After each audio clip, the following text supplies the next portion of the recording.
In other news, the Washington Post today published the transcripts of conversations President Trump had with the leaders of Mexico and Australia during his first days in office. Their contentious nature is at odds with the official White House report of the exchanges at the time. An excerpt from the call between Mr. Trump and Mexico's President Enrique Peña Nieto showed a significant focus on the president's campaign promise to build a wall along the U.S.-Mexico border. Here's the exchange read by our NewsHour producers. The fact is, we're both in a little bit of a political bind because I have to have Mexico pay for the wall. I have to. I've been talking about it for a 2-year period. If you are going to say that Mexico is not going to pay for the wall, then I do not want to meet with you guys anymore because I cannot live with that.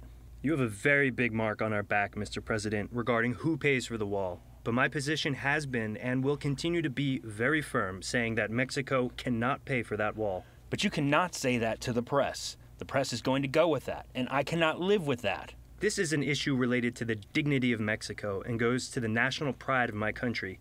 Let us, for now, stop talking about the wall. Okay, Enrique. That is fine, and I think it is fair. I do not bring up the wall, but when the press brings up the wall, I will say, let us see how it is going. Let us see how it is working out with Mexico.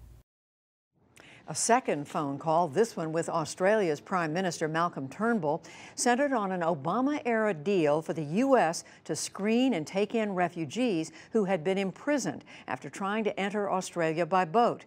The 24-minute exchange came just one day after the president had signed his original travel ban, barring people from 7 majority Muslim countries from entering the U.S. Again, the voices of NewsHour producers. This is a stupid deal. This deal will make me look terrible. Mr. President, I think this will make you look like a man who stands by the commitments of the United States. It shows that you are committed. Okay, this shows me to be a dope. I'm not like this, but if I have to do it, I will do it. But I do not like this at all. I will be honest with you. Not even a little bit. I think it is ridiculous, and Obama should have never signed it. I'm going to get killed on this thing. You will not. Yes, I will be seen as a weak and ineffective leader in my first week by these people. This is a killer. Earlier in the conversation, the president referred to himself as the world's greatest person. And close to the end of the conversation, he told Turnbull it was his, quote, most unpleasant call of the day. He has met with both world leaders in person since both those phone calls. Separately today, President Trump kept up his criticism of Congress after reluctantly signing into law new sanctions against Russia. He tweeted this morning, "Our relationship with Russia is at an all-time and very dangerous low. You can thank Congress." The Republican chair of the Senate Foreign Relations Committee, Bob Corker, later retorted and defended the sanctions, which lawmakers approved overwhelmingly. The relationship that we have with Russia is solely because of Putin. What he's done is an affront to the American people to try to have an effect on the election outcomes here. It's had to be spoken to. I think we did it in a very appropriate manner. I'm proud of the legislation. Secretary of State Rex Tillerson spoke on the phone today with his Russian counterpart, Sergei Lavrov. The two men agreed to discuss U.S.-Russia relations in person at a meeting in the Philippines next week.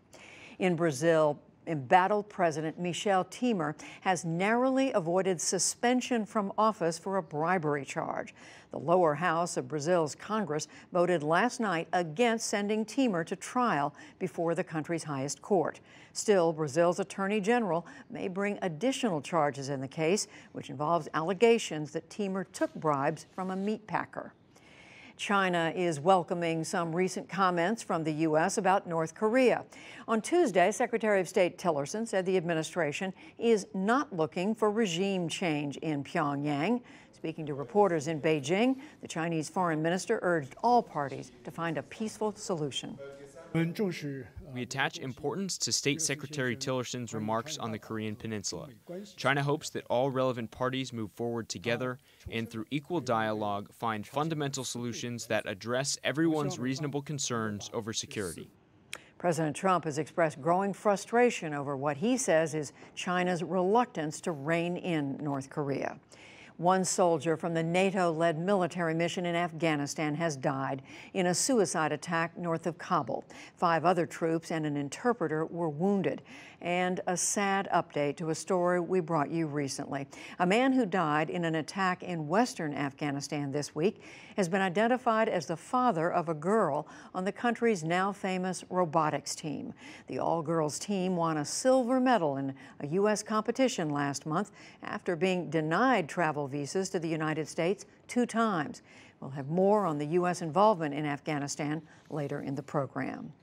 The U.S. Environmental Protection Agency now says that it won't delay rules on reducing emissions. EPA head Scott Pruitt originally said that he will hold off on enforcing an October 1st deadline for states to start meeting new ozone pollution standards. But after 16 Democratic state attorneys general sued Pruitt over the change, he reversed course. The Pacific Northwest is enduring one of its most prolonged heat waves in years. The temperature was expected to hit 106 degrees in Portland, Oregon, which would be just shy of a record. Meanwhile, smoke from wildfires burning in British Columbia, Canada, has snaked into Washington and Oregon, causing breathing problems for people with asthma. There are new questions about President Trump's plan to hire 15,000 more Border Patrol agents and immigration officers. That is according to a recent report from the Department of Homeland Security's Inspector General. It said that officials are, quote, facing significant challenges in identifying, recruiting, hiring, and fielding the number of law enforcement officers that the president mandated. Canada, meantime, is making space for hundreds of asylum seekers who've crossed the border from the U.S. in recent weeks. Montreal opened the doors of its Olympic Stadium to hundreds of Haitian newcomers in the country as temporary housing options filled up. In the first half of this year, some 4,300 asylum seekers have arrived in Canada from the U.S. Many are unsure of their status under the Trump administration. On Wall Street today, the Dow Jones Industrial Average gained 10 points to close at 22,026. The Nasdaq fell 22, and the S&P 500 dropped 5.